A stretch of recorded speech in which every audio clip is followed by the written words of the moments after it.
Well, hello, family. This is Pastor Mitchell, and welcome to part 4 of our series for the month of August entitled Year 1 Pastor, People, Pandemic, and the Power of God.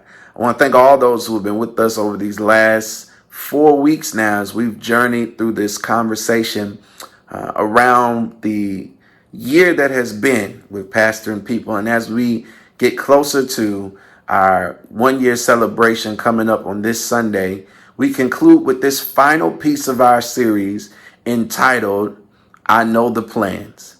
This is a part of our conversation where Dr. McCoy asks me questions about the future, asks me questions about the future of some of my own writing and personal work that I do outside of the church, but also about the vision and the plans for us as we come out of this season of pandemic, prayerfully sometime soon. As I think about this, I think about Jeremiah chapter 29:11. It is a popular passage of scripture, but I think it perfectly hits on the idea that is lifted in this particular session. That this is a people in Jeremiah 29:11 who have been quarantined from their normal way of life. This is a people who have been exiled. They've been away from their homes. They've been distant one from another. They have not been allowed in the temple to worship as has been their pattern. And the prophet Jeremiah is assigned to give them some news that isn't always pleasant about the road ahead. But then he is reminded at the end in Jeremiah 29:11 that after all of this, God says these words, "For I know the plans that I have for you, saith the Lord. Plans to prosper you and not to harm you. Plans to give you a hope and plans to give you a future." Jeremiah is telling the people that they're going to have some time of separation, and it's going to be an extended time of separation and of distance and of disruption in the way of life.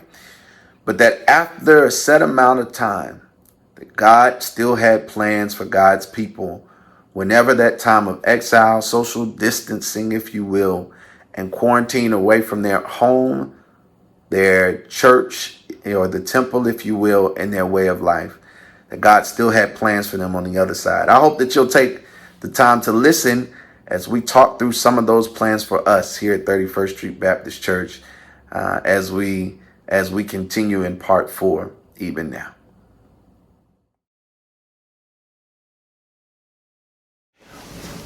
So this is something I want to ask you about. I'm sensing that it's close to your heart, and because I do believe that the church traditionally has been a leader in the community. It sets the tone, the barometer. It is the yardstick, and I know that all of that is not the case these days in every community. But I do believe that you are committed to not only the church family, but the church, 31st Street Baptist Church, being an integral part of the community. Well, I'll ask you to speak a little bit about that, and maybe you want to, if you want to, talk about, what is it, 31 Cares? 31st Cares. I always get the name wrong, but anyway, go ahead. So yeah, for me, and like we mentioned earlier,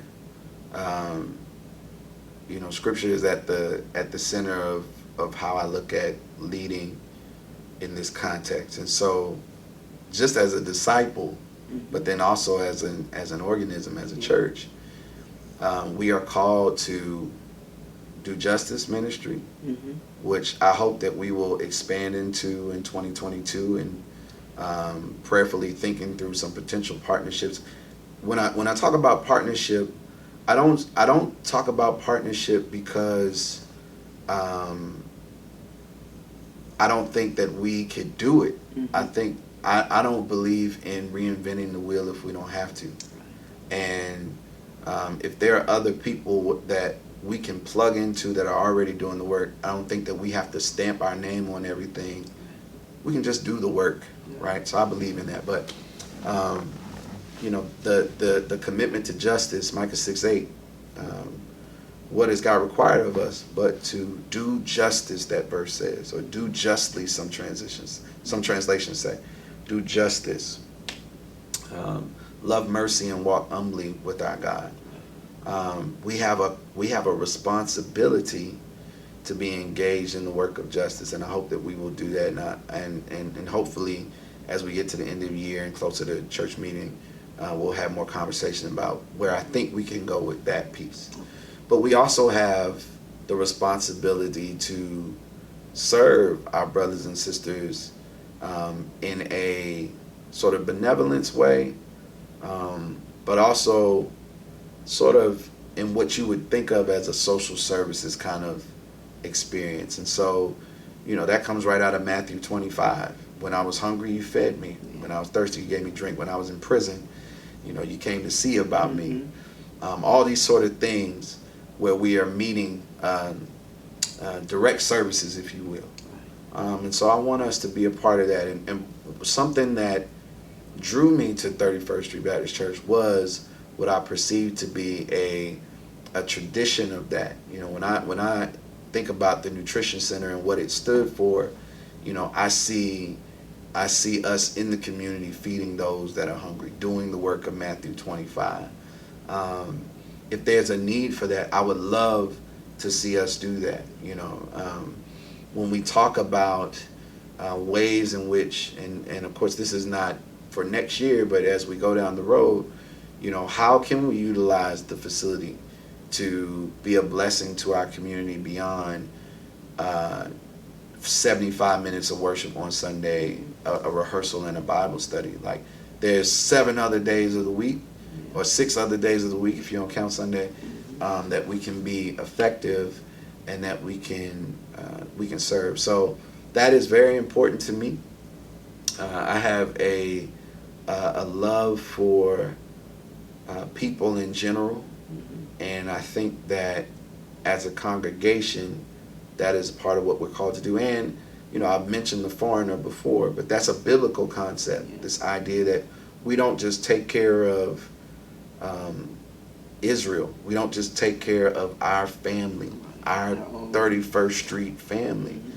But even when you talk about the idea of the tithe and what it was used for, and how they pulled those grains in, they would leave something that was just for the outside. So I've said in some meetings, it would be great if we could get to a place where even our church is a tithing church, not the individuals, but our church can set aside budget-wise. We have benevolence and direct service and justice work as our tithe of what we give that is dedicated to the foreigner. This has nothing to do with our staff, our building, our budget for operations. This is what we have set aside so that we can really do work in the community. So I want to see that, and I think that we have a great opportunity here in the East End. I think that we have opportunity to partner with folks around us. I mean, by the time this airs, you will have seen the second T-shirt design that I asked Chat to do for me. And if you want it, there's a link. I don't know how this works, but they're right across the street. These are kids working right across the street. I see no reason for us not to walk across the street and say, how can we help serve those young people? I want, that partnership. We are moving into another school year, and we want to relaunch the Adopt a School and be a blessing to Chimborazo and to Henry Marsh. And part of that has to do with touching our community, providing service to those brothers and sisters in our community. I want us to be a part of that. That's a part of our biblical call, but also I think the tradition that we come out of. And in a big picture kind of way, I would love to see that incorporated as we even begin to talk about what strategic planning might look like for not just where we are now, but our campus, say in 5, 10 years, 15 years. how does it incorporate elements that are helpful to our community? That's important to me. Do you have a vision of, you don't have to say, but do you have a vision of what you think 5 years from now? I have, I do. It is beginning to form, but I have not said a lot about it because I want to make sure it's God and not Mitchell. Sure. And I also want to make sure anybody that knows me, that has worked with me over the last year plus, if I show up to a meeting, I'm going to be prepared. So I want to make sure that I have continued to pray, that I'm clear, that I've done my homework, and also, the Bible talks about us making wise decision in counsel. Yes. So I want to ensure that, the leaders that we have 3, 4, 5 years from now, 3, 4, 5 years from now, have had the chance to look at what we're thinking and throw their input into it, and then we'll talk. But my hope is, though, and I can't say this, my hope is that in the next year or two, we're able to sit down and do some strategic planning about where we would go, how we would better utilize our resources to ensure that we're good, but also to be a blessing to the community. I will say about that homework that you said that you do, your preparation and coming to the meeting, that goes a long way with trust too. I don't want anybody leading me that's not prepared, that hasn't done their homework, and indeed you have, at least from every indication that I have seen so far. Let me ask you this, though, along that line, talking about preparation. You're a senior pastor, but you are also an author. The first book was on the millennials, if I'm not mistaken, and there was some research in that book, some quantitative and qualitative, I believe. What is the second book? That's and a when? great question. Oh, there's so many great ideas for a second book. There's possibly a second book for next year that talks about reimagining what membership looks like. Again, that whole concept of the 5 versus the 20,000 in the miracle of Jesus has really been sitting with me, and I think that particularly in Black church spaces, we sometimes see it too late. We are behind the curve. Some church strategists say by about 15 years the Black church is behind. I don't want us to miss this wave, just like I don't want 31st Street to miss the wave, because I think there is a window, but it's not forever. Right. And you don't want to look up 15 years from now saying, doggone it, we missed it. I'll share this. I have said, as it relates to membership, I have said in a meeting that we have to make some decisions, I think, because we can sort of stay the course, do things the way that they're going, and they'll be fine for about another 5 to 10 years. And then what I think, and what many church strategists think, is there's a shift in the way church will be done that you needed to have been prepping for it before it got there. That's right. And I don't want us to look back 10 years from now and say, we had a chance to get ready, we had a chance to think through some of this stuff, and we are among the coulda, shoulda, woulda churches that are struggling to stay alive. I don't think that 31st Street has to struggle to stay alive. We have to maybe do some adjusting, but I don't think we have to end up in that count, in that bin of shoulda, coulda, woulda churches. I think that we have proven, even in the first year of the pandemic, that if we need to, we can make adjustments and we can shift. It won't come without some pushback, but we can do it. So that next book, to answer your question, may be about that. But I've had so many different ideas that have really interested me in the last few months. Dr. Bond, one of my mentors, talked about, your first year really is a book, and yours is particularly interested in that you started 3 weeks after the pandemic officially was announced. And so that's a book. That's probably a book that needs to wait, some time, because I'm still in it. I wanna honor that and see what other lessons we learn in this season. But I think that a book that is a resource for new and young pastors would be helpful. Just as his book was helpful, So You've Been Called, Now What? So same type of thing with you. That would be great. Yeah.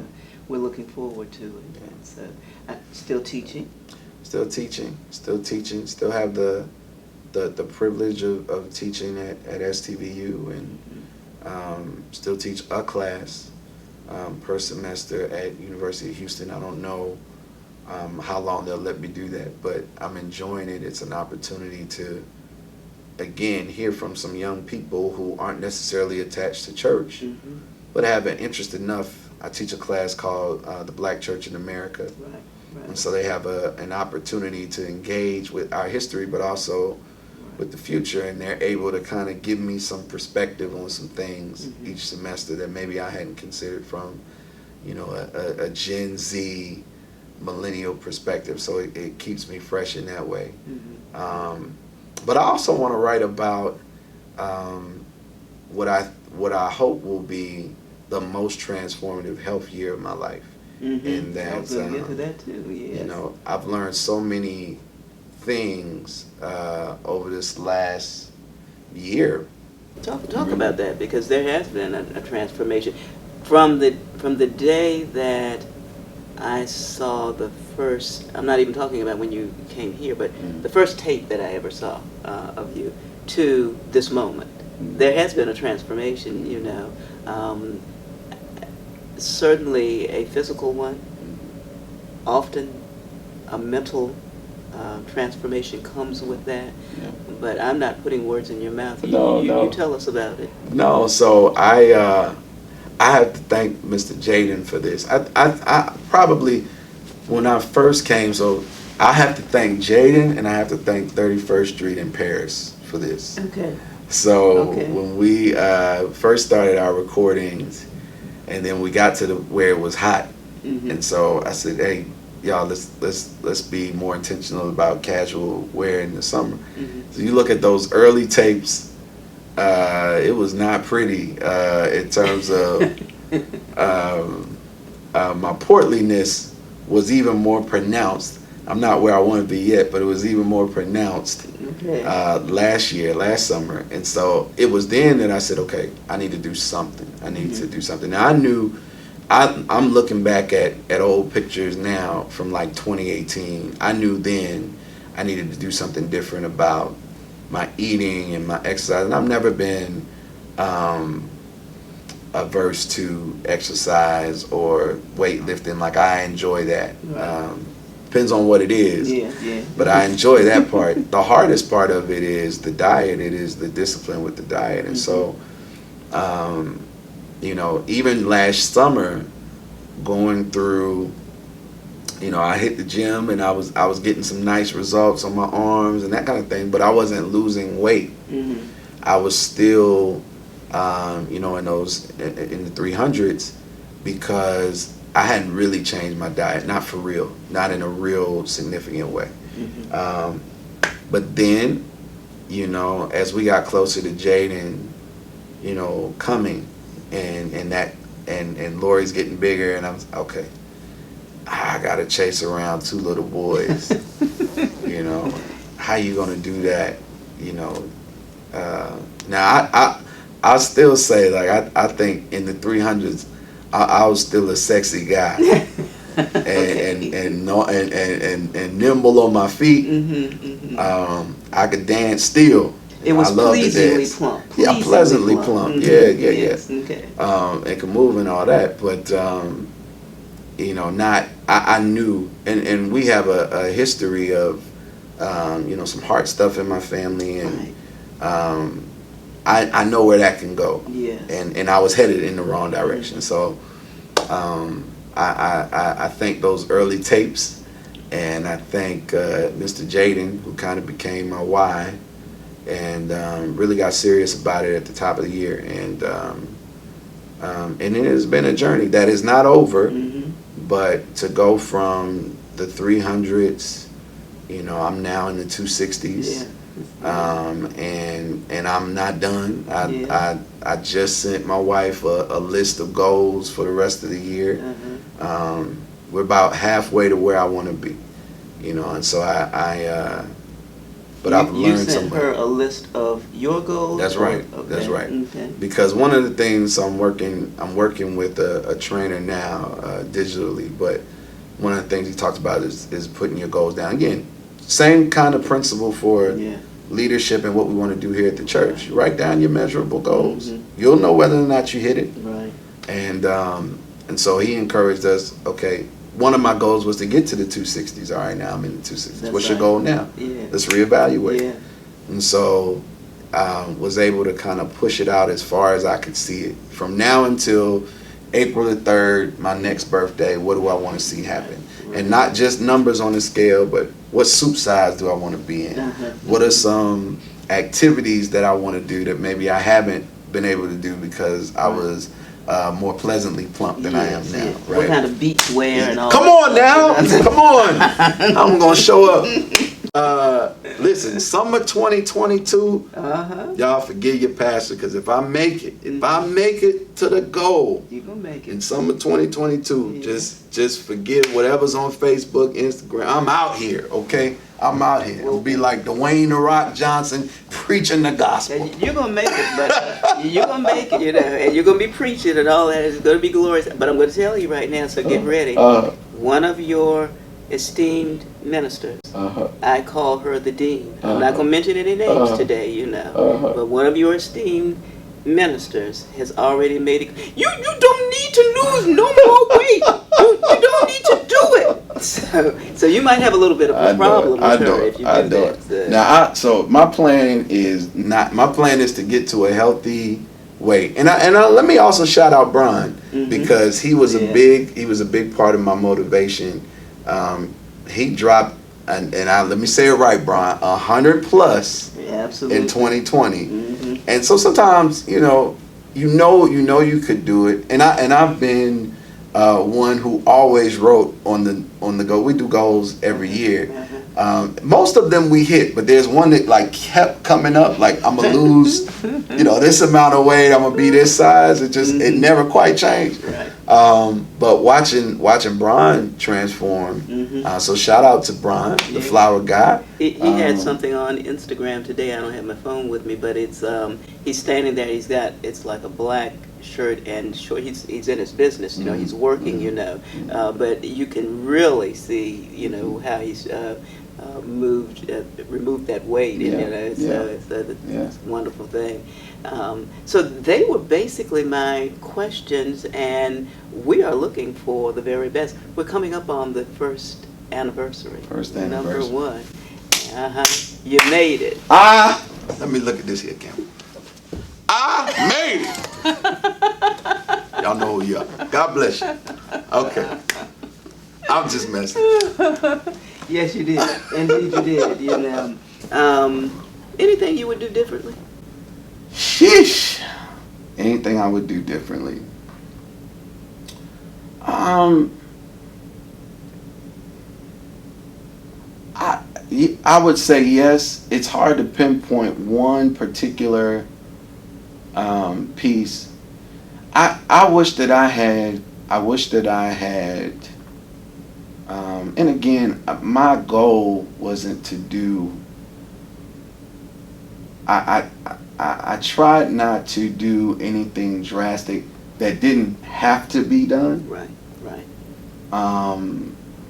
But I think that there were some changes made that I could have been clear about why it was done. Okay. And that may not have changed any of the feeling about it, but at least it would have. You would have heard from me when it was happening, why it happened, and again, I think part of that goes to some of the work that I've come from. We were, Tia often says, I'm a doer pastor, Mm-hmm. in Mm-hmm. that there's more stuff I should probably send to somebody else that I just do. Mm-hmm. Mm-hmm. But that was my role at Wheeler. I was a doer. So Mm-hmm. I'm transitioning to be somewhere in the middle. I don't think I can just be a teller. Okay. But I think that I can do a little bit more of that. And I think part of that was in a culture as fast as Wheeler was, if we decided to make something happen, we were making it happen. Yeah. We were off to the races doing it. Right. And sometimes there are things that I know need to be done in a moment's notice to get things done, Mm-hmm. that we don't have time to. And I'm not saying things that are outside of the bylaws or constitution or anything like that, but just things that we got to get done that we could maybe communicate better about, or Mm-hmm. I could have communicated better about. It didn't require anything, Mm-hmm. but it may have been more helpful Mm-hmm. for people. So I think that there were some early decisions trying to be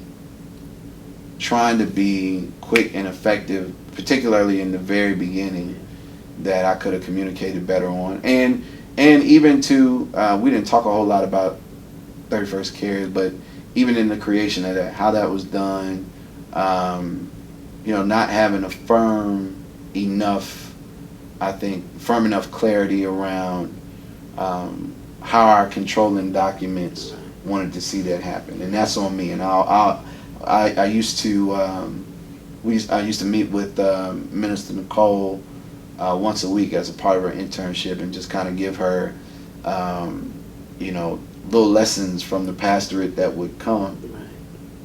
You gotta have a sense for these things when you make decisions, and I've definitely learned from that. And I'll ask my last question, because I know you are sick of me. So. No, you're good. You're good. Sheesh. Anything I would do differently?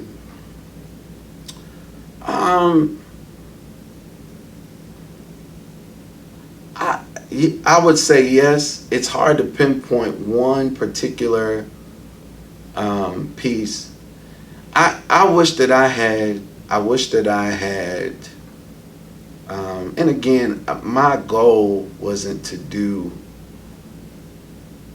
I tried not to do anything drastic that didn't have to be done. Right. Right. But I think that there were some changes made that I could have been clear about why it was done. Okay.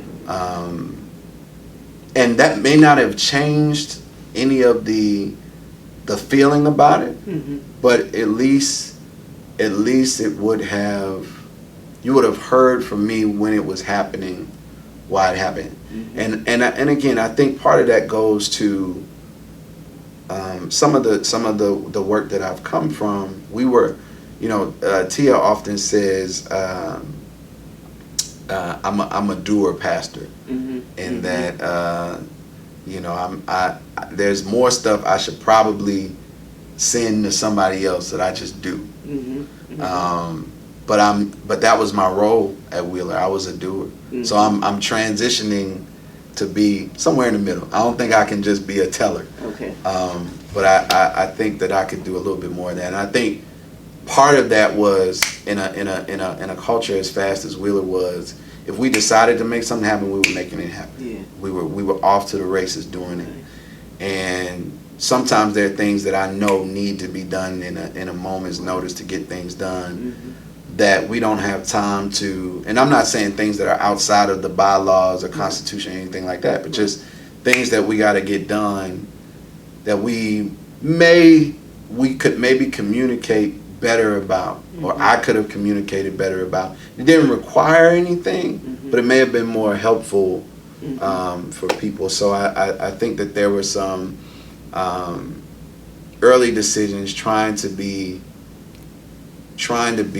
quick and effective, particularly in the very beginning, that I could have communicated better on. And even to, we didn't talk a whole lot about 31st Cares, but even in the creation of that, how that was done, not having a firm enough I think, firm enough clarity around how our controlling documents wanted to see that happen, and that's on me. And I used to I used to meet with Minister Nicole once a week as a part of her internship, and just kind of give her pastoral lessons once a week, just little nuggets. And part of one of those nuggets was around just making sure you are clear on the processes that exist before you make a move. Mm-hmm. And it could be a sentence that you miss, but that sentence could take months to unravel. Mm-hmm. Or years to unravel, depending on what the decision was. Mm-hmm. So I think that is maybe in the early going what I would have done differently. And I'm gonna say and people may disagree with me about this. Some conversations, some meetings I've had recently have made me think that maybe, and again, somebody's going to disagree with me, but maybe I have been a bit too passive in an attempt to ensure that everybody was okay. Mm-hmm. That maybe some of the things that I wanted to do sooner, or wanted us to look at sooner, I maybe could have done that, but my concern was nobody feeling run over, particularly not in the first. How it would be received. How it would be received. Mm-hmm. And so there are ideas and proposals that I think will make us better in the long run. Mm-hmm. But I think that I've held on to a significant amount of them because I don't want to offend, and I don't want to trample on tradition. Every tradition, there's a reason behind it. And so I've been doing my best mm-hmm. to try to get some information on all of them. Right. Why do we do? I'll get in the meeting and say, why do we? I don't know. What's an example of something I've asked about? Why is communion on the fourth Sunday as opposed to second or first or third? Right. We've always done it. And so I want to know why we do what we do. Mm-hmm. But I've found that there's some things that could have maybe moved sooner had I just said, this is what I'm thinking. Mm-hmm. Because what I'm finding is that there are people who are thinking the same thing. True. And are waiting for somebody to say, can we try this a different way, or can we? And that's not necessarily programming. That's as simple as there are some broken things. Right. Can we throw them away? Can we throw them in the trash and get a new one? Right. Yes. Why not? Right. Like, these chairs are literally broken. Can we replace these chairs with some chairs that actually work? Absolutely. Right? That will sustain the weight of the anointing of the saints that are a part of our church. Of all girths. Of all girths. Hallelujah.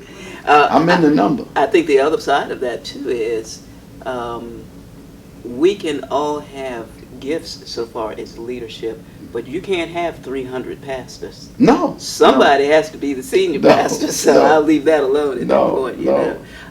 Let me ask my last question, and thank you for the opportunity to ask you these questions, and in some ways even be a little bit invasive. I have not asked a lot about Dr. Lori today, and there's a reason for that, and so I will address that at a later time. But I do want to find out if God were in the room, and God is in the room, but what would be your petition for the people, the members of 31st Street Baptist Church, if you could ask God to deliver anything that you wanted, your wish would be granted and you didn't have to worry about any constraints or anything like that, if you could have one thing that you would ask of the Lord at this time, what do you think that would be? Man, that's a great question. I can't ask God for two. You can do two. Can I ask You God can do for two. The first is good health. Mm-hmm. It's been so much sickness in this last year, plus so much death, and it's everywhere. It's from the leadership down. Yeah. And it has been strange, going back to my own part of the puzzle. I was a chaplain for 2 years, and played a role with our pastoral care team at Wheeler. Yeah. And up until I think recently, we really weren't allowed to even go in the hospital. Some clergy were not allowed to go to the hospitals. We weren't and weren't and still aren't advised to do house visits and things like that. So some of the things, and I can sense that is something that is grieved, not being able to physically touch and be. Mm-hmm. But there's been so much sickness, so much death, and I would pray for good health. But then I would also, it goes back to what I said earlier, that we might love one another unconditionally. I think we have as much as I can discern, I think we have a great church. I think we have really good people. Yeah. And I think that the stuff that we, disagree on, or what would we call it? We have intense moments of fellowship about. I think it could be very minimal, Right. if we loved holistically and unconditionally. Yeah. A lot of the stuff, because I think a lot of what we are challenged with is interpersonal in nature. It's not even really, I don't want to say it's not important stuff, because the interpersonal is important, Right. but we don't have to die on those fields. Right. Like we could these are disputes, debates, whatever, Mm-hmm. that don't have to be. These are around personality, and so. And sometimes people are really saying the same thing. Absolutely. They just don't hear each Absolutely. other. I learned that through the process as we were awaiting your being called to 31st Street, and I saw it happen all the time between groups and issues and people, and it's not the end of the world. Mm-hmm. It can be worked through and rectified, and I'm just one of those glasses half full rather than half empty type of people, and I think that it can be done. I think that when we're able to meet, greet, see, hug, shake hands, all of that, be in the room even at the same time, there was a difference, the past couple of Sundays, so, I think all of that, I think your wishes will be granted, and the Lord is with us, and I have faith to believe that, and you do too.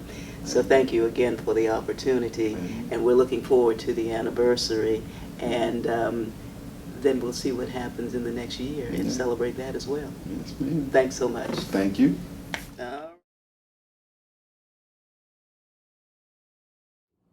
Well, family, I hope that you were blessed by this part 4 and really the entirety of this experience. It's been a joy for me to reflect and to talk and to think through all that God has done over these last 12 to really 16 months that we have been together as pastor and people. And I look forward to celebrating it together with you on Sunday morning at 8 o'clock and at 11 o'clock. I hope to see many of you there. I want to not take for granted that you're watching and you have a relationship with God. You may be watching today and you don't yet have a relationship with God, or you don't have a relationship with our church, but you desire one. And if that's you, I want you to type connect in the comment section, or send us an email at info@31sbc.org. We would love to become a part of your family and for you to become a part of ours. And listen, I'm excited about the weekend to come. We're going to have some fantastic experiences beginning Saturday with the meet and greet for our members, and Sunday.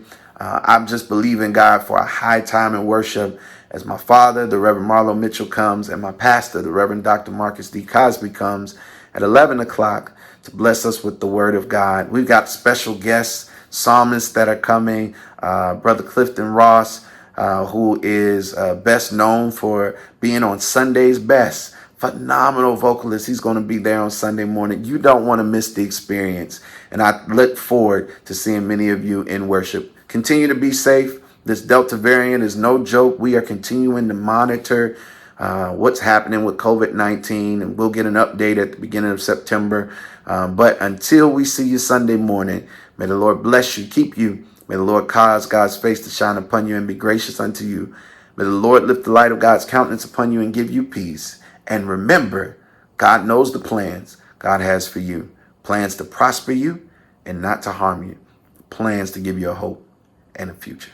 I love you. God bless you. See you this weekend.